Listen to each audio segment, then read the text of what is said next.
आखिर क्यों एक रानी तांत्रिक से मिलकर बनी राक्षसनी। बहुत समय पहले एक राज्य में एक महान राजा और उसकी सुंदर रानी रहा करते थे। रानी अपनी अद्वितीय सुंदरता और बुद्धिमानी के लिए प्रसिद्ध थी, लेकिन राजा को हमेशा लगता था कि रानी कुछ छिपा रही है।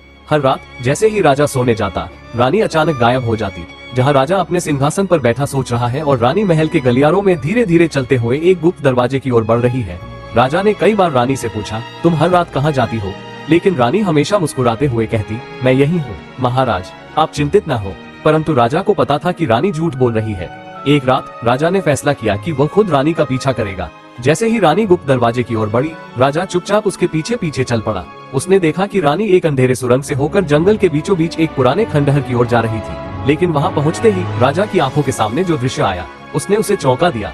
रानी एक अजीब सी पूजा कर रही होती है। खंडहर में जलती मशाले और चारों ओर बिखरी रहस्यमयी आकृतियां दिखती हैं। राजा ने देखा कि रानी एक तांत्रिक के साथ थी। दोनों मिलकर किसी रहस्य